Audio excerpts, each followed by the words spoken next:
Now, what is a load? Load ante ఏంది నాయన? What is a load? What is a load? Suppose if it is a body, it is a body. So an external force acting over the boundary surface of a body. For example, it is my hand. So an external force acting over the boundary surface అంటే ఈ చేతి పైన ఇదంతా boundary నా చేతికి అంటే ఈ boundary surface పైన ఎక్స్టర్నల్ ఫోర్స్ కానీ యాక్ట్ అయితే దాన్ని మనం ఏమంటామంటే లోడ్ అంటాం. So an external force acting on a member or a body, that is called as a load. So an external force acting on a body or a member, so on the boundary. So here is, for example, this is a body. For this body is a boundary. This is a boundary of this body. This is boundary of this body. An external force acting over the boundary surface of a body.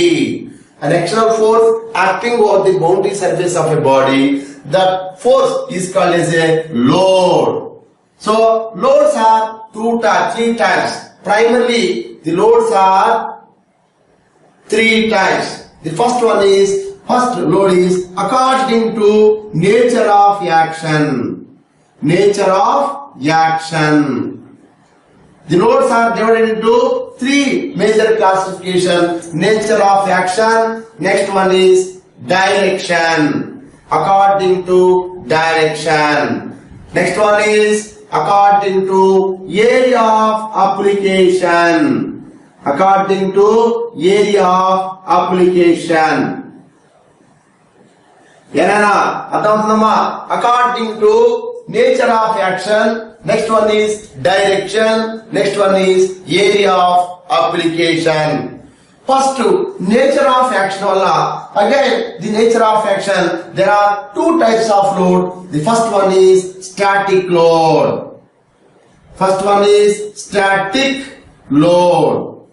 So, another one is dynamic load. Static load, another one is a dynamic load. Again, under this, there are 2 types of loads. Under static loads, there are 2 types of loads. The first one is dead load. Dead load. I will explain each and every one. Don't worry about that one. Dead load. Another one is gradually applied load. Gradually applied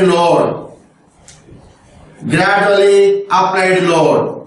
So again, the dynamic load again divided into 2 types. The first one is suddenly impact load, suddenly applied load. Suddenly applied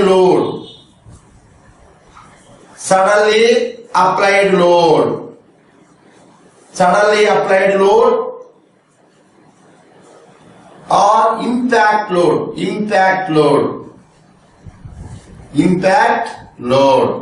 Next one is fatigue load.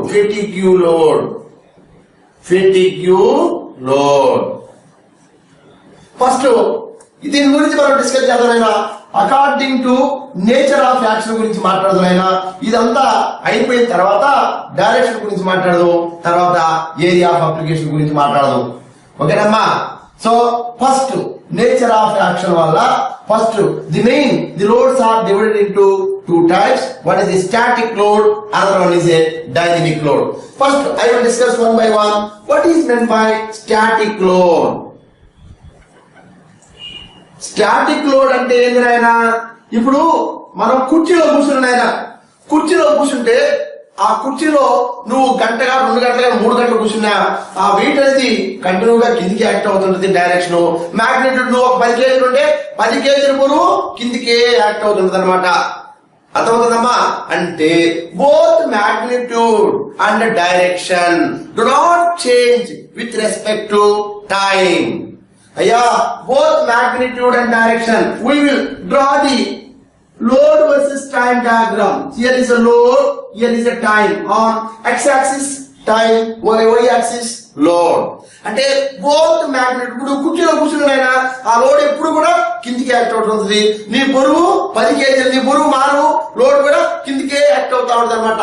Both magnets, here is the load versus time diagram is a horizontal line. That is both magnitude and direction. Both magnitude and the direction. Both magnitude and the direction do not change. Do not change. Do not change with respect to time. With respect to time, this type of load is called as static load. All of you clear about this? So this is about the static load.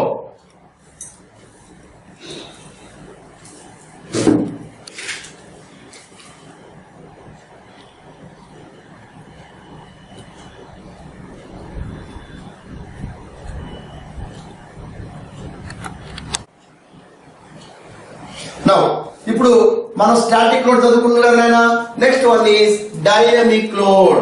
What is meant by dynamic load?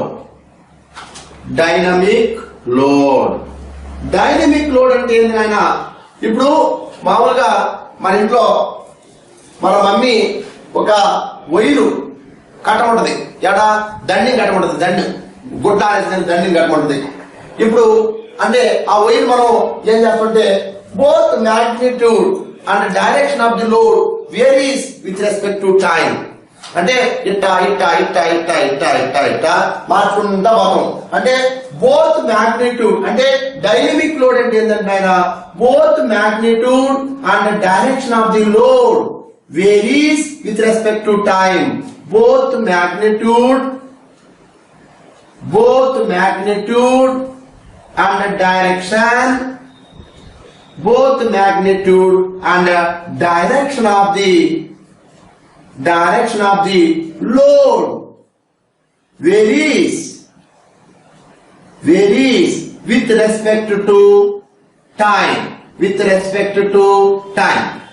ఇప్పుడు మనం ఒక shaft తీసుకుంటే దాన్ని bearing లో బిగించిన ఒక shaft ఉంది. ఈ shaft ని మనం బేరింగ్ లో బిగించేసిన ఒక బేరింగ్ లో బిగించేసిన షాఫ్ట్ ని, ఈ షాఫ్ట్ ని బేరింగ్ లో ఫిక్స్ చేసినాం.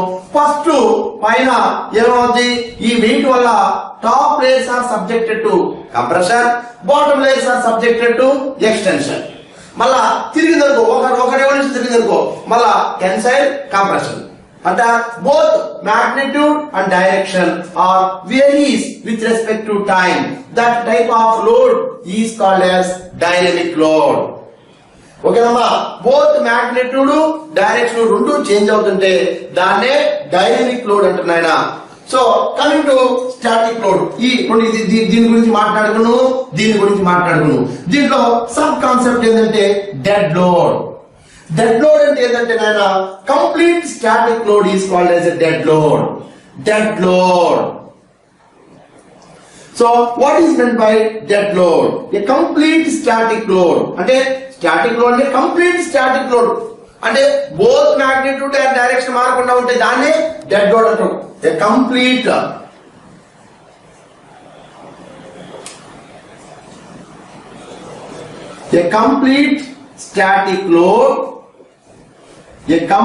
static load is called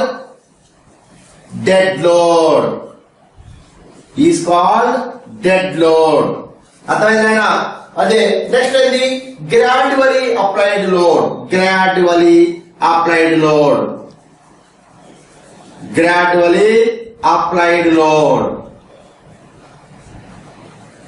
what is meant by gradually applied load? ఇప్పుడు మనం ఇల్లు కట్టేటప్పుడు పైన మనం ఏం వేస్తాం, స్లాబ్ వేస్తాం.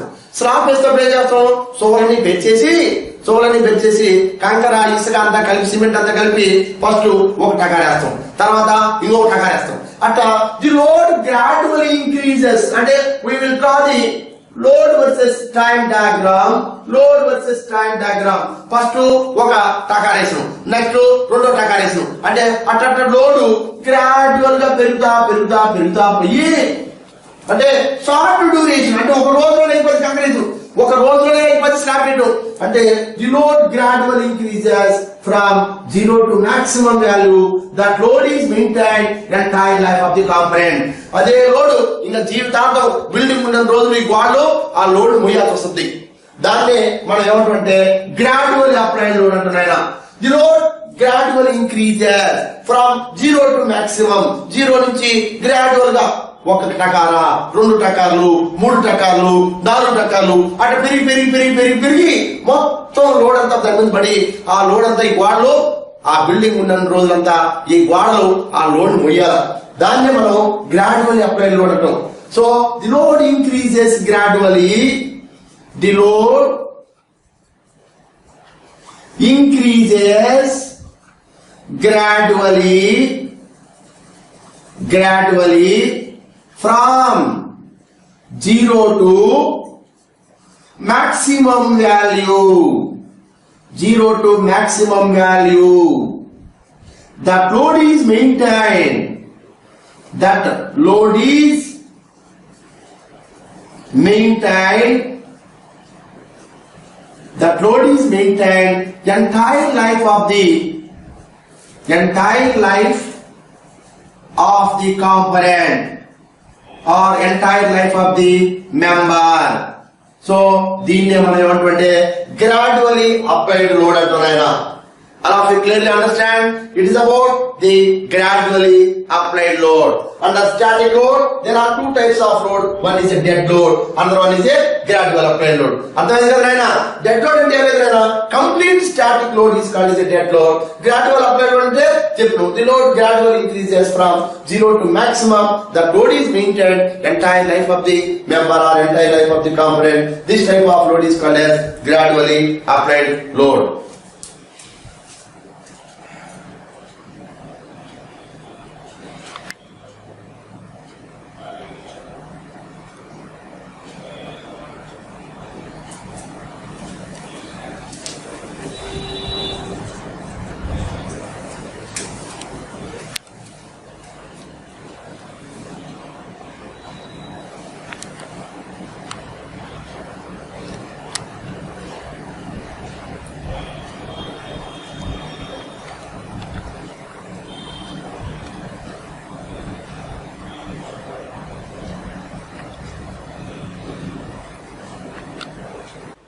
Now we will discuss what is the factor of safety for ductile materials, what is the factor of safety for brittle materials. This curve is a stress strain curve for ductile materials. This curve is a stress strain curve for ductile materials. This curve is a stress strain curve for brittle materials. Brittle materials. Brittle materials. It's a ductile material. It's a brittle material. అయితే ఇక్కడ మనం ఇంతకుముందు stress strain curve లో చదువుకున్నాం. ఏమని చదువుకున్నాం అంటే మనం ఎప్పుడైనా సరే ఒక వస్తువుని డిజైన్ చేసేటప్పుడు లోయర్ ఈల్డ్ పాయింట్ బేస్ చేసుకొని వస్తువు డిజైన్ చేయాలా అంటే దాంట్లో ఇండ్యూస్ అయ్యే స్ట్రెస్ అనేది లోయర్ ఈల్డ్ పాయింట్ స్ట్రెస్ కన్నా తక్కువ ఉండేటట్టు చూసుకోవాలా. అర్థమైందా? ఓకేనా? అయితే ఇక్కడ yield point lower yield point stress అంటే now for ductile materials the factor of safety is equals to yield point stress. Yield point stress divided by working stress. Yield point stress divided by working stress. Yield point stress అంటే ఏంటంటే lower yield point stress నాయన. Lower yield point stress, that is yield point stress divided by working stress. ఎందుకంటే ఒక్కసారి ఆ yielding zone లేక వస్తే దాని జీవితం పోయినట్టే, ఇంక పనికిరానట్టే. ఎందుకంటే రెసిస్టెన్స్ తగ్గడం మొదలైందంటే దానికి ఇంకా దాంట్లో మార్పు అనేది వచ్చి కొంచెం. కాబట్టి మనకి అప్పుడు ఆ ఈల్డ్ పాయింట్ తర్వాత దాటిన తర్వాత దాంట్లో ప్లాస్టిక్ జోన్ లోకి ఎలాస్టిక్ జోన్ అంతా ప్లాస్టిక్ జోన్ లోకి మారిపోతే అప్పుడు మనకి అది పనికిరాదు. కాబట్టి factor of safety for ductile materials it can be defined as the ratio of yield point stress to working stress. So here ఈ ఫ్యాక్టర్ ఆఫ్ సేఫ్టీ ఇందాక మనం చెప్పుకున్నట్టు factor of safety it reduces the working stress. So it reduces the working stress. So the stress induced, the factor of safety వల్ల stress induced is less than yield point stress. So factor of safety, because of factor of safety, the stress induced is less than yield point stress, so that we are preventing the failure of the material. అయ్యా ఈ factor of safety వల్ల ఏమవుతుందంటే working stress తగ్గిపోద్ది. ఈ working stress తగ్గిపోతే అప్పుడు ఆ component లో ఇండ్యూస్ అయ్యే స్ట్రెస్ అనేది yield పాయింట్ స్ట్రెస్ కన్నా తక్కువ ఉంటుంది. కావున మనము ఆ మెటీరియల్ ని ఫెయిల్ కాకుండా మనం నిరోధించవచ్చును. All of you clear about this? So factor of safety reduces the working stress, which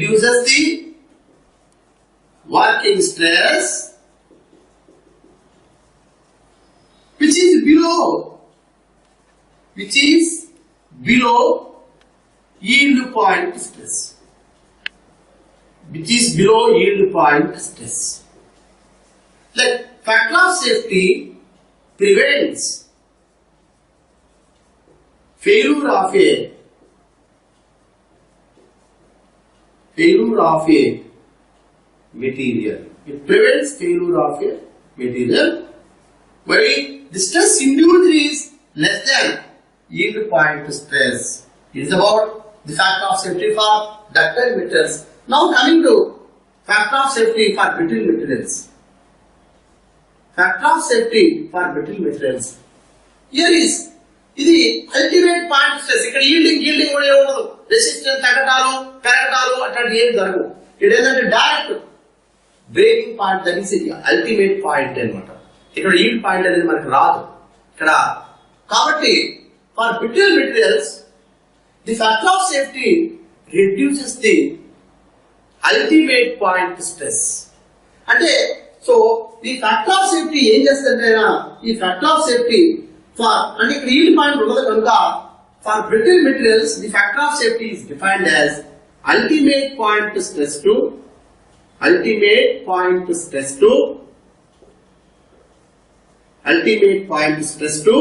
working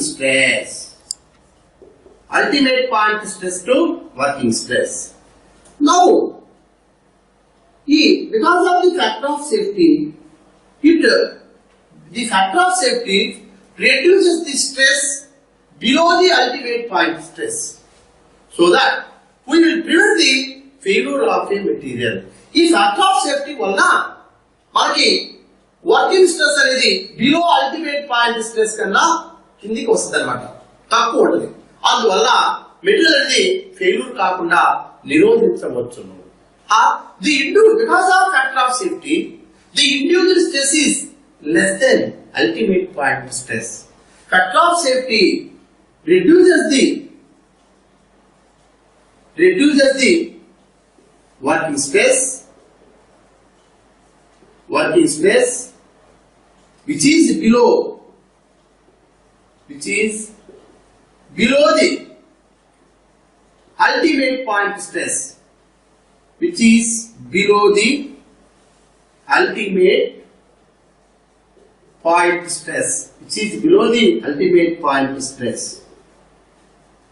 So factor of safety prevents the failure of the material.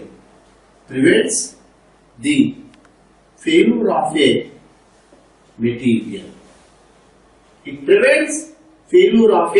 material. It's about the factor of safety reduces the working stress which is below the ultimate point stress. So factor of safety reduces working stress which is below the yield point stress. So the FOS prevents the failure of the material. Here also FOS prevents the failure of the material. All of you understand clearly? అర్థమైంది నాయనా? దీంట్లో మనం factor of safety వాడినందువల్ల working stress అనేది below the yield point stress కన్నా కింద కూర్చును తక్కువగా ఉండును. వర్కింగ్ స్ట్రెస్ అనేది ఈల్డ్ పాయింట్ స్ట్రెస్ కన్నా తక్కువగా ఉండును. అందువలన మనము వస్తువు పీలు కాకుండా ఉండేదానికి ఆస్కారం ఉంది.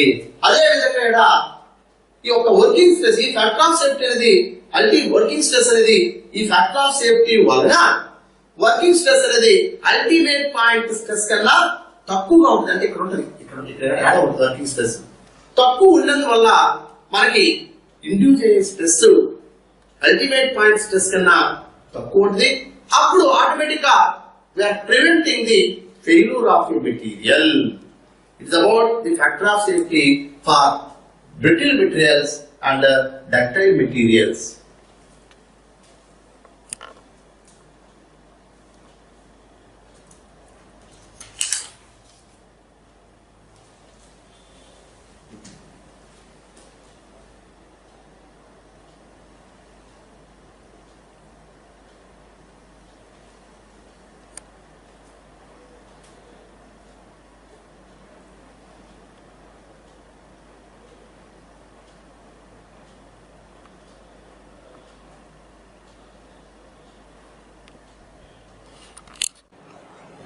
So next category load is dynamic load. Dynamic load అంటే గురించి మనం మాట్లాడుకున్నాం. ఏం చెప్పుకున్నాం? Both magnitude and direction of the load varies with respect to time. Time అనుగుణంగా మ్యాగ్నిట్యూడ్ డైరెక్షన్ రెండు మారిపోతుంటే, అదే చెప్పిన ఎగ్జాంపుల్ ఏంటంటే షాఫ్ట్ చెప్పిన నేను. షాఫ్ట్ రెండు బేరింగ్ లో బిగించినప్పుడు, రెండు బేరింగ్ లో బిగించి ఈ షాఫ్ట్ రెండు బేరింగ్ లో బిగించేసిన ఈ షాఫ్ట్ తిరగతా ఉంది. ఎడక గేర్ పెట్టినా, ఈ గేర్ పెట్టినప్పుడు ఈ షాఫ్ట్ తిరిగితే ఫస్ట్ ఏముంటది? Top layers are subjected to compression, bottom layers are subjected to tension. అంటే పైన టాప్ లేయర్స్ వంగిపోతాయి, బరువు ఎక్కువ కాబట్టి వంగిపోతాయి, బాటమ్ లేయర్స్ ఎక్స్టెన్స్ జరుగుతుంది అనమాట. అదే మనం వచ్చేటప్పుడు కాబట్టి ఇది తిరిగితే ఇటు పైకి వస్తుంది. ఇప్పుడు ఇటు ఉందనుకో, ఇటు తిరిగిందనుకో పైకి వస్తుంది. మన top layers are subjected to compression, so bottom layers are subjected to extension. So that is both magnitude and direction of the load varies with respect to time. That is called as a dynamic load. Under this there are two types of load. That is, the first one is impact load or suddenly applied load. Impact load or suddenly applied load. Impact load ante endante the application of the load is very fraction of second. ఇప్పుడు ఒక ఆయన ఆత్మహత్య చేసుకోవాలనుకున్నాడు, building మీద ఎక్కిండు, పై నుంచి దూకిండు, కింద fraction of second లో నేల గుద్దుకుంటూ నడువులు కూడా ఇరిగిపోతాయి. అంటే the application of the load is very fraction of seconds. That type of load is called as impact load. ఒక పిల్లోడు కాలిపైన రాయబడింది, ఫ్రాక్షన్ ఆఫ్ సెకండ్ లో కూడా కాలు పచ్చడెక్కింది కాబట్టి fraction of load. So the application of the load is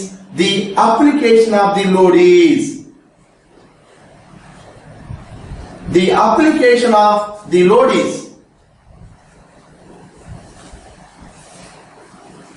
is fraction of seconds.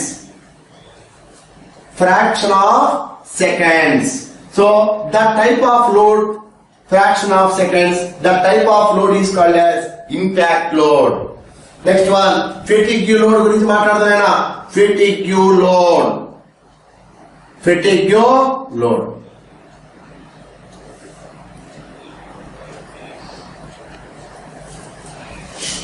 ఇప్పుడు నేను దీనికి ఒక మంచి ఎగ్జాంపుల్ చెప్తాను. మన ఇంట్లో మన మమ్మీ ఒరే దండం తెగిపోయిందని గుడ్లు ఆరేసుకుందానికి, ఉతికిన గుడ్లు ఆరేసుకుందానికి దండం కట్టా అని చెప్పింది. దండం కట్టేసిన ఆ పక్క కట్టు ఈ పక్క కట్టేసిన పొయ్యి పొడు మిగిలిపోయింది.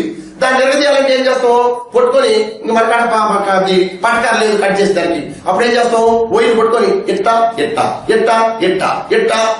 అంటే repeated reversal stress is called as a fatigue. అంటే లోడ్ టెన్షన్ కంప్రెషన్. ఇప్పుడు ఫస్ట్ ఎట్లా అనుకో, top layers are subjected to compression, bottom layers are subjected to extension. అంటే రిపీటెడ్ రివర్సల్ లోడ్ అంటే రిపీటెడ్ గా. So repeated reversal load, repeated reversal load.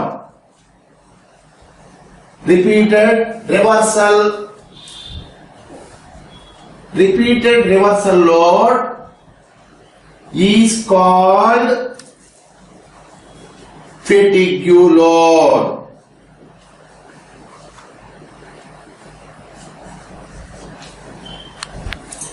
Repeated reversal load is called fatigue load. So these are the classification under dynamic load.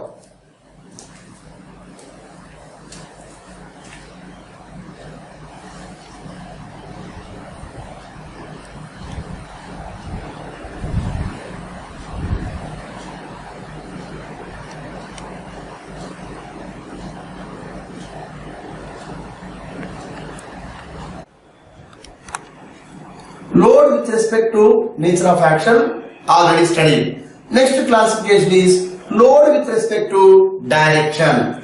Load with respect to direction. Load with respect to direction.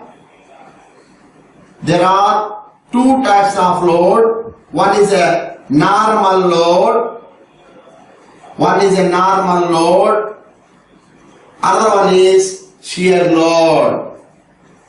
Another one is shear load. Under normal load, there are two types of load. Axial load. Another one is eccentric load. Eccentric load. Eccentric load. Under shear load, there are two types of shear loads. Two types. The first one is longitudinal shear.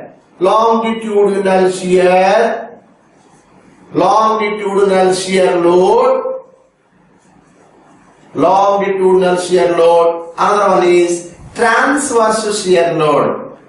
Transverse shear load. Transverse shear load. చూడమ్మా, first నేను load with respect to direction first one is normal load గురించి మాట్లాడుతున్నాను. దాంట్లో axial load అంటే ఏంది, eccentric load అంటే ఏంది. Again the axial loads are two types. The first one is you are under this tensile load. Another one is compressive load. Another one is compressive load. ఓకేనమ్మా, first నేను so according to direction the normal load. First normal load గురించి మనం complete గా మాట్లాడుతున్న తర్వాత shear load గురించి మాట్లాడుతున్నాం. ఆయన నార్మల్ లోడ్. Normal load. ఈ నార్మల్ లోడ్ అంటే నార్మల్ లోడ్ అంటే ఏంటంటే ఆయన ఏ లోడ్ అయితే క్రాస్ సెక్షన్ కి పర్పెండిక్యులర్ గా యాక్ట్ అయితే ఆ లోడ్ ని మనం నార్మల్ లోడ్ అంటాం. సపోజ్ హియర్ ఇస్ ఏ చూడమ్మా, ఒక బారమ్మా, ఈ బార్ ని నేను వేలాడదీసినానమ్మా. నేనేడా ఈ బార్ ని నేను వేలాడదీసిన, ఓకేనా. దీని క్రాస్ సెక్షన్ వచ్చి ఇదమ్మా, it is a cross section. ఈ క్రాస్ సెక్షన్ కి లోడ్ అనేది పర్పెండిక్యులర్ గా యాక్ట్ అయితే ఈ cross section, suppose cross section తెలుసు కదా. ఇప్పుడు క్రాస్ సెక్షన్ అంటే so when a plane makes a section, all parts inside the members are visible to us.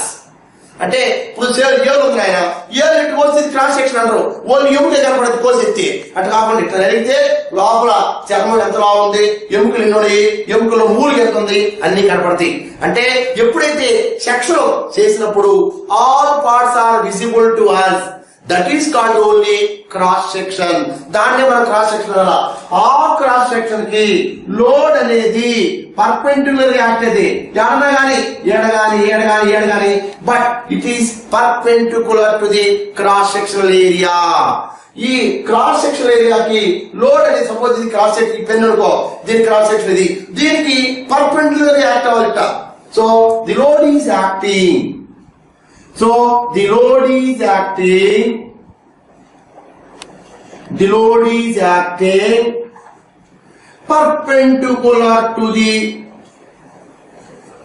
cross-sectional area. Cross-sectional area of the member. Of the member. That type of load is called as normal load. ఓకేనమ్మా, అర్థమైందమ్మా. Load అనేది cross section ఏరియాకి perpendicular గా act అయితే దానిని మనం normal load అంటాం. అది so either downward direction or upward direction, but it must be perpendicular to the cross sectional area. Under the so other one is axial load. ఆ normal load అనేది ఇంకొక load ఉందమ్మా. ఆ నార్మల్ లోడ్ లోనే sub classification ఏంటంటే axial load. Axial load అయితే axial load అంటే చూడండి ఆయన, ఇప్పుడు మనం సేమ్ అదే ఎగ్జాంపుల్ తీసుకుంటాను ఆయన, అదే ఎగ్జాంపుల్ తీసుకొని చెప్తాం చూడమ్మా. It's a bar, it's a bar, the cross section is this one, the cross section is this one and is fixed here. మనం పైన బిగించేసాం అంటే దీనికి ఫస్ట్ మనం centre of gravity point identify చేస్తాం. సెంటర్ ఆఫ్ గ్రావిటీ అంటే తెలుసు కదా, total weight is concentrated at a particular point, that is called as centre of gravity point. ఇది సెంటర్ ఆఫ్ గ్రావిటీ పాయింట్ అమ్మా. ఈ సెంటర్ ఆఫ్ గ్రావిటీ గుండా line సొక్క, line సొక్క, లైను సొక్క, లైను సొక్క, లైను సొక్క, లైను సొక్క గీస్తుంది అని యాక్సిస్ అంటున్నాయన. లైను సొక్క గీస్తుంది అని యాక్సిస్ అంటారు. దీన్ని లెంత్ వైజ్ గీస్తుంది కాబట్టి, ప్యారలల్ టు లెంత్ గీస్తుంది కాబట్టి దీన్నే మనం ఏమంటామంటే లాంగిట్యూడినల్ యాక్సిస్ అంటాం. లాంగిట్యూడినల్ యాక్సిస్, దీన్ని మనం లాంగిట్యూడినల్ యాక్సిస్ అంటాం. అదే విధంగా ఆ లాంగిట్యూడినల్ యాక్సిస్ కి పర్పెండిక్యులర్ గా ఈ సెంటర్ ఆఫ్ గ్రావిటీ పాయింట్ లో గుండా ఇంకొక యాక్సిస్ ఇస్తే దీన్ని మనం ఏమంటామంటే ట్రాన్స్వర్స్ యాక్సిస్ అంటాం ఆయన. ట్రాన్స్వర్స్ యాక్సిస్ అంటామా. అయితే ఇప్పుడు సార్ ఇది ఎందుకు చెప్పరు సార్, మీరు బలిగోడు ఇదంతా ఎందుకు మాకు అంటే తెలుసుకోవాలి ఆయన. So the load is concentrated at a total weight is concentrated at a particular point, that is center of gravity point. Through the center of gravity point we are drawing axis parallel to the length, that is called as a longitudinal axis, perpendicular to longitudinal axis but it passing through the center of gravity point, that is called as a transverse axis. అయితే ఈ longitudinal axis వెంబడి, ఈ longitudinal axis వెంబడి గాని load గాని act అయితే దాన్నే axial load అంటారమ్మా. Along the longitudinal axis the load is acting. ఈ లాంగిట్యూడినల్ యాక్సిస్ వెంబడి లోడ్ గాని యాక్ట్ అయితే దాన్నే మనం యాక్సియల్ లోడ్ అంటాం నాయన. The load is acting, the load is acting along the longitudinal axis, along the longitudinal axis, along the longitudinal axis, along the longitudinal axis. So that type of load is called, that type of load, that type of load is called axial load. Axial load, axial load. అమ్మా ఇంకోటి అనుకోవచ్చు sir, కిందకి act అయ్యేది కాదు, కిందకని కాదు, కిందకి కానీ పైకి కానీ, కిందకి యాక్ట్ కావచ్చు లేదా అలాంగ్ ది లాంగిట్యూడినల్ యాక్సిస్ వెంబడి పై కూడా యాక్ట్ అవచ్చమ్మా. సో బట్ ఇది ఈ లోడ్ అనేది అలాంగ్ ది లాంగిట్యూడినల్ యాక్సిస్ వెంబడి కానీ యాక్ట్ అయితే ఏదో కిందకి కానీ పై కానీ దాన్నే మనం ఏమంటామంటే యాక్సియల్ లోడ్ అంటాం ఆయన.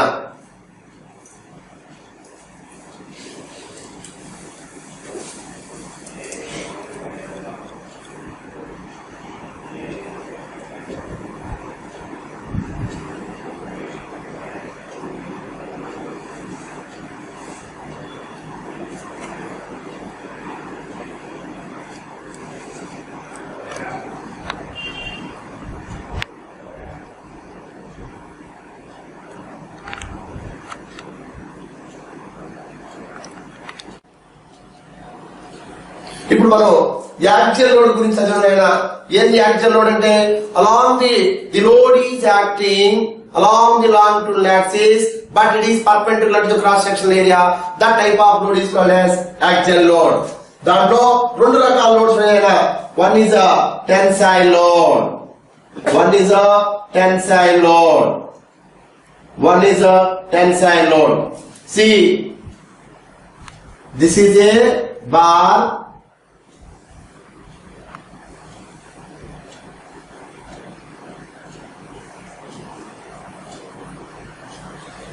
So it is a longitudinal axis. It is a longitudinal axis. It is a transverse axis. So here is along the longitudinal axis. The load is acting along the longitudinal axis. Because of the load effect, length of the member increases. Because of the load effect, length of the member increases. This type of load is called as tensile load. Load అనేది longitudinal axis వెంబడి act అవుతూ ఉంటే ఆ load వల్ల ఆ యొక్క member యొక్క length గాని పెరిగితే ఆ టైప్ ఆఫ్ లోడ్ ని మనం ఏమంటే టెన్సైల్ లోడ్ అంటామా. Okay, when the load is acting along the longitudinal axis, when the load is acting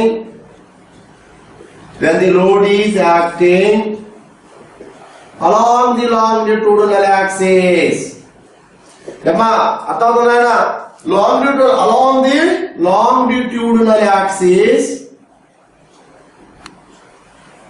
the longitudinal axis, because of the load effect, because of this load effect,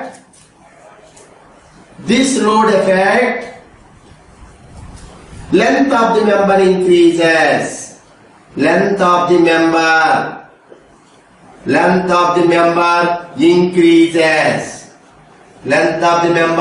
increases. This type of load is called as tensile load. అదే విధంగా compressive load. What is meant by compressive load? Next one is compressive load నాయనా. ఏమ్మా అర్థమవుతుందా? అంటే along the longitudinal axis అమ్మడి load act అవుతూ ఆ load effect వల్ల లెంత్ ఆఫ్ ది మెంబర్ తగ్గిపోతే దానినే కంప్రెసివ్ లోడ్ అంటున్నాయన. So I will draw the figure here again. So this is a member.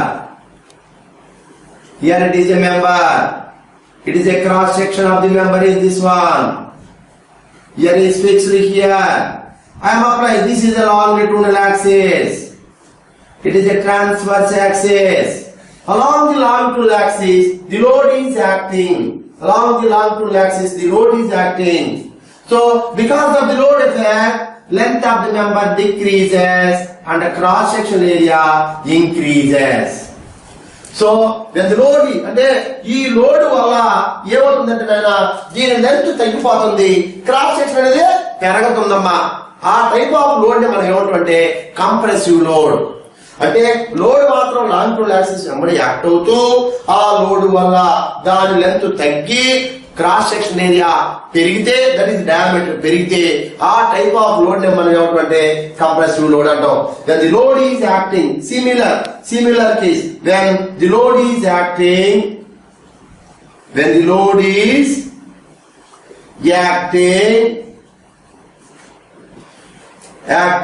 along the longitudinal axis,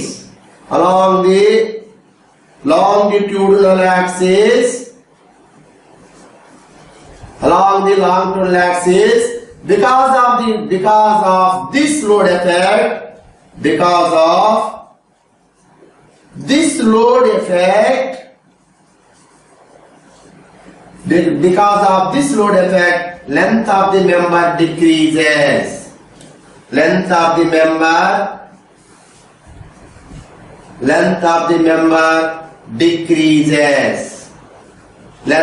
member decreases. So this type of load is called as compressive load.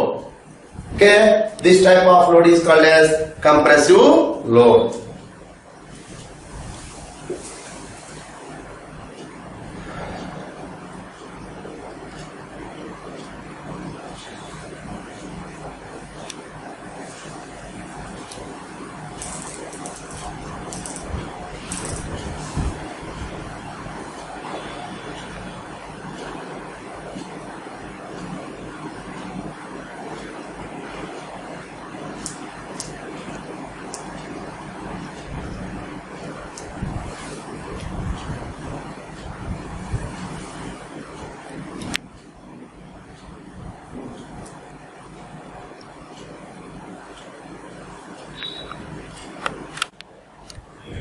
Next one, eccentric load.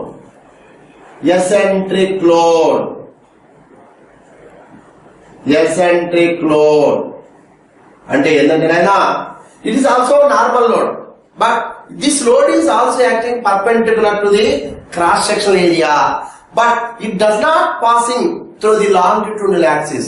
అది cross section perpendicular act అవుతున్నాయి. ఇది కూడా cross sectional ఏరియాకి perpendicular act అవుతుంది. But ఈ load అనేది longitudinal axis లోకుండా పోదు. ఇది లాంగిట్యూడల్ యాక్సిస్ నుంచి కొంచెం దూరంలో యాక్ట్ అవుతుంది అనమాట. Suppose it is a cross sectional area. Now this is A longitudinal axis. It is a longitudinal axis. So eccentric load అంటే ఏంటంటే it is also under category of normal load. అంటే ఇక్కడ load అనేది perpendicular to cross section area, అంటే cross section perpendicular act అవుతుంది. But it does not passing through the longitudinal axis. So it passes some distance away from the longitudinal axis, and it passes some distance away from the longitudinal axis. This is called as eccentricity E. అయ్యా, ఈ load అనేది cross section ఏరియాకి perpendicular గా ఉంటూ along the longitudinal axis వెంబడి పోకుండా ఆ longitudinal axis వెంబడి నుంచి కొంచెం దూరం, కొంచెం డిస్టెన్స్ లో నుండి ఈ లోడ్ పాస్ అవును. దీన్నే మనం ఏమంటే eccentric load. Okay, the load does not passing through the longitudinal axis, it passes some distance away from the longitudinal axis. This type of load is called as eccentric load. All of you clear about this? Now here also there are two types of loads. One is a tensile load, another one is a compressive load. When the load is acting some distance away from the load, because of the load effect, length of the member increases. That type of load is a tensile load. Because of when the load is acting some distance away from the longitudinal axis, it passes some distance away from the longitudinal axis. Because of the load effect, length of the member decreases. అదంతా మనకు అవసరం లేదు. But eccentric load అంటే ఏంటో మనం తెలుసుకుంటే చాలు. అయినా either tensile or compression, whatever it may be, but for compression the direction is this one, that's all. For the tensile, red direction. For compression, black direction. Okay, now when the load does not passing through the longitudinal axis, it passes some distance away from the longitudinal axis. This type of load is called as eccentric load. Okay, next one. ఇది ఇంతతో normal load classification అయిపోయింది నాయన. తర్వాత ఏంటంటే shear load అంటే ఏంది? Next class దీంట్లో ఈ direction లో రెండు రకం. ఫస్ట్ రకం అయిపోయింది నార్మల్ లోడ్. నెక్స్ట్ ఏంటంటే shear load. What is meant by shear load? Shear load అంటే ఏంటంటే ఆయన సపోజ్ ఇయర్ ఇందాక మనం నార్మల్ లోడ్ చదువుకున్నా. What is normal load? The load is acting perpendicular to the cross section area, that is called as a normal load. But the load is acting parallel to the cross section area. చూడమ్మా, ఇప్పుడు ఇదిగో ఇది member అనుకుంటే ఇది ఒక బారమ్మా, ఒక end fix చేసాను, ఇంకొక ఎండ్ దీని క్రాస్ సెక్షన్ ఏరియా ఇదమ్మా, దీని క్రాస్ సెక్షన్ ఏరియా ఇది. ఇప్పుడు దీనికి లోడ్ అనేది ఈ క్రాస్ సెక్షన్ కి ప్యారలల్ గా గాని యాక్ట్ అయితే, ఈ లోడ్ అనేది ప్యారలల్ గా గాని క్రాస్ సెక్షన్ ప్యారలల్ గా గాని యాక్ట్ అయితే, ఆ టాంజెన్షియల్ ఈ సర్ఫేస్ కి టాంజెంట్ గా గాని యాక్ట్ అయినా గాని, టాంజెంట్ అంటే ఇప్పుడు క్రాస్ సెక్షన్ అంటే ఇట్లా టాంజెంట్, దీనికి దగ్గర టాంజెంట్, ఈ టాంజెంట్స్ గా గాని యాక్ట్ అయితే ఆ టైప్ ఆఫ్ లోడ్ ని మనం ఏమంటే shear load. When the load is acting parallel to the cross-sectional area or tangential to the surface, that type of load is called as shear load. When the load is acting parallel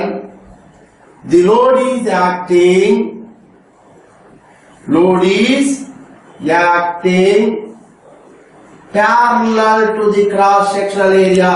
చూడమ్మా, ఇది cross section ఇది parallel అమ్మా, ఇది perpendicular అయితే ఇది parallel. ఓకేనమ్మా, the load is acting parallel to the cross sectional area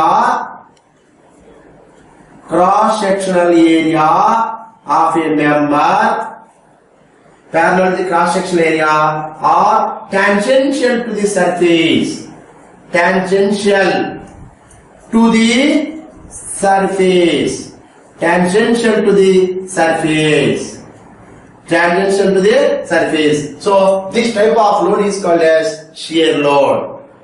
Yes, all of you clear? When load is acting parallel to the surface parallel to the cross-sectional area or tangential to the surface, that type of load is called as shear load.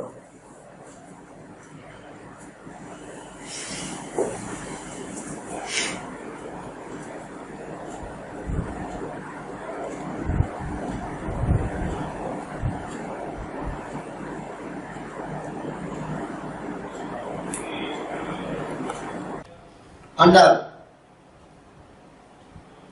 load, under the direction, already we are completed about the normal load.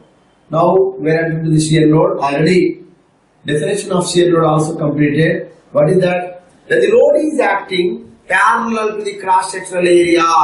Load is acting, suppose if it is a cross section, the load is acting parallel to the cross sectional area or tangential to the surface. That type of load is called as shear load. Under that, there are two types of load: longitudinal shear and transverse shear. Longitudinal shear and transverse shear. Suppose I am taking a duster. So it is a length phase. It is a length and a width phase. It is a length and width phase. Then the load is acting parallel to length and width phase. This is like this. Then the load is acting parallel to, this is the length and width phase. This is the length and width phase. Then the load is acting parallel to length and width phase. This type of load is called as longitudinal shear load. Longitudinal shear load. Longitudinal shear load. When the load is acting parallel to length and width phase. So length and width phase, that type of load is called as longitudinal shear load. So transverse shear load ante enna? So when the load is acting parallel to width and thickness phase, when the load, suppose the width and thickness phase kada, when the load is acting parallel to width and thickness phase, this type of load is called as transverse shear load. When the load is acting parallel to width and thickness phase, ఈ face కి parallel గా act అయితే దాన్ని మనం transverse shear load అని అంటున్నాయినా. అమ్మా అర్థమైందైనా? ఈ యొక్క లెంత్ విడ్త్ ఫేస్ కి ప్యారలల్ గా కానీ లోడ్ యాక్ట్ అయితే దీన్నే మనం ఏమంటుంటే లాంగిట్యూడినల్ షియర్. అదే విడ్త్ థిక్నెస్ కి ప్యారలల్ గా కానీ యాక్ట్ అయితే దీన్నే మనం ట్రాన్స్వర్స్ షియర్ లోడ్ అని అంటున్నాయినా. All of you clearly understand? It is about the load with respect to direction. So there is a last classification, load with respect to మనం load with respect to nature of action service ఉన్నాయా? Nature of action service ను తర్వాత with respect to direction service ను తర్వాత next ఏంటంటే area of application.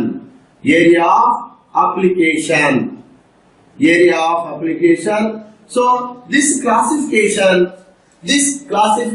load with respect to area of application. So we will discuss in shear force and bending moment diagrams. Okay. So this load with respect to area of application, this concept we will discuss in shear force and bending moment diagram concepts. Okay.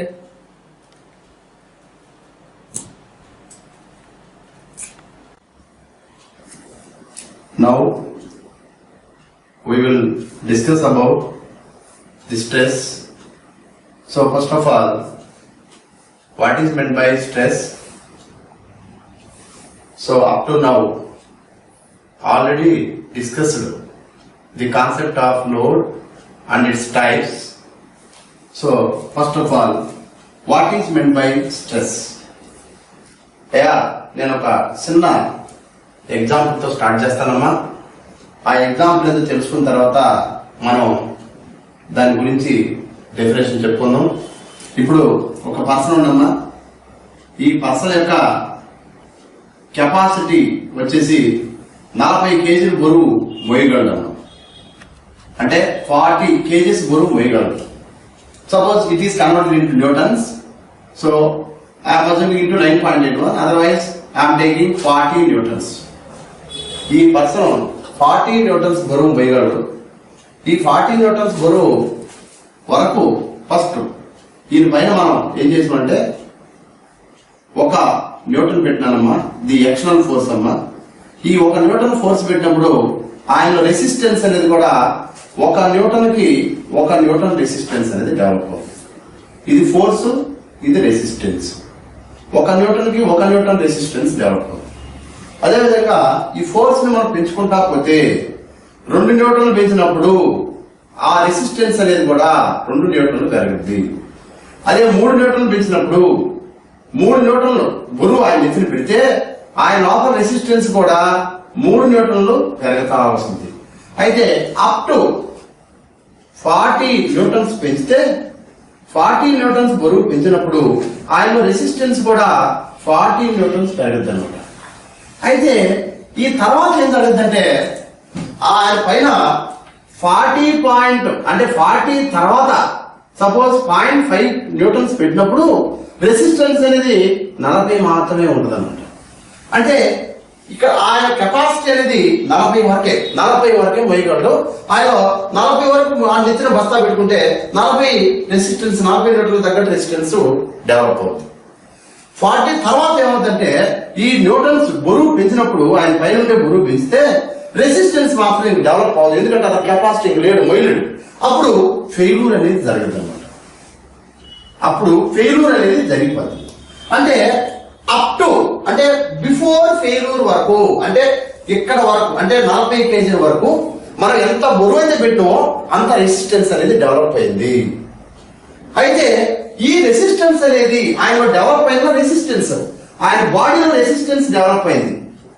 ఆ resistance అనేది ఒక unit ఏరియాకి ఎంత, that resistance for unit cross sectional area of that person, that is called resistance.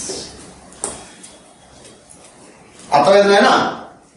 whenever external force acting on a body, internal resistance force developed inside the body. So here is the total internal resistance force up to failure point. The total internal resistance force per unit cross sectional area is called as resistance. అర్థమైందేనా? ఇప్పుడు failure అనేది మనం load ని అతని capacity వరకు పెంచుకుంటా పోతే resistance కూడా పెరిగింది. ఎందుకు పెరిగిందంటే ఫెయిల్యూర్ అరకట్టాలి. అతను నడవకుండా ఎరకున్నాడంటే రెసిస్టెన్స్ డెవలప్ అవుతుంది. అంటే ఈ పాయింట్ వరకు before failure the total resistance develop per unit cross section area is called as a stress. So అంటే ఇది మనం తెలుగులో చెప్పుకునేనా. అదే విధంగా మనం ఒక మెంబర్ తీసుకుంటే, suppose if it is a member, whenever I am applying external force here, I am fixing here. దీనిపైన మనం ఎక్స్టర్నల్ ఫోర్స్ అప్లై చేస్తే రెసిస్టెన్స్ అనేది ఆపోజిట్ డైరెక్షన్ డెవలప్ అవుతుంది. ఎందుకు డెవలప్ అవుతుందంటే ఆ బాడీ ఫెయిల్ కాకుండా నిరోధించడానికి ఈ రెసిస్టెన్స్ అనేది డెవలప్ అవుతుంది. ఈ రెసిస్టెన్స్ అనేది ఒక యూనిట్ క్రాస్ సెక్షన్ ఏరియాకి ఎంతో దానినే మనం స్ట్రెస్ అంటాం. అప్పుడు మన డెఫినేషన్ ఏం రాస్తుంటే whenever external force acting on a member, whenever external force acting on a member,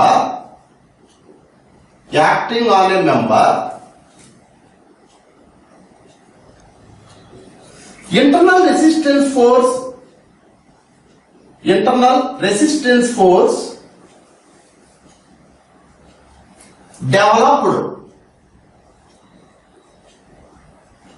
to prevent failure of a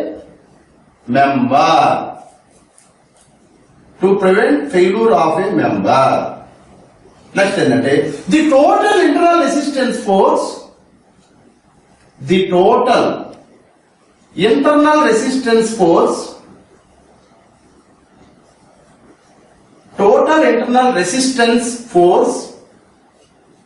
per unit cross sectional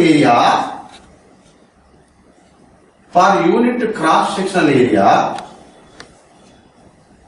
is called stress.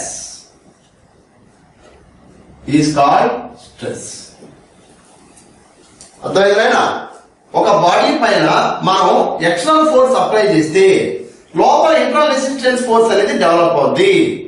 ఎందుకంటే to prevent failure of a member the total internal resistance force developed per unit cross section area is called as a stress.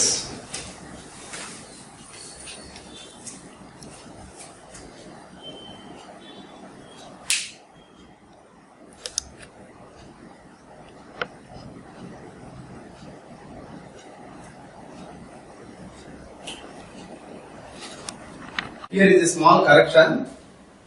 Whenever external force acting on a member, internal resistance force developed to prevent failure of a member. The total internal resistance force per unit cross-section area is called as a stress. So, the stress can be represented by stress. It is denoted by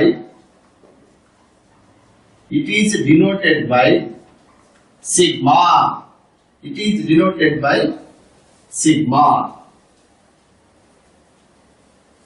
Here is, but according to our definition, stress is equals to internal resistance force, that is nothing but R, internal resistance force per unit cross section area. Up to failure point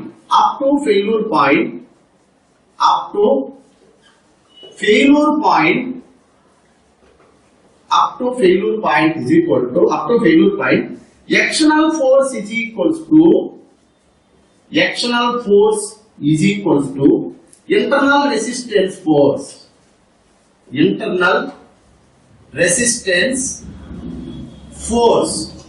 That is, actional force is nothing but P. That is, P is equals to R. So substituting this value in this equation, sigma is equals to P by A. So the units of this stress, here is the force is newtons, area is mm square or meter square or centimeter square. So the units for this, newtons per meter square or newtons per mm square or newtons per centimeter square. All of you clear about this? Whenever external force acting on a member, internal resistance force developed to prevent failure of a member. The total internal resistance force per unit cross section area is called as a stress. So it is denoted by sigma. But according to our definition, stress is equals to resistance divided by resistance force per unit cross section area up to failure point. అంటే failure జరిగే వరకు నాయనా, failure జరిగే వరకు external force is equal to internal resistance force నాయనా. అప్పుడు R is equal to Pm. P substitute చేస్తే P is equal, so sigma is equal to P by A.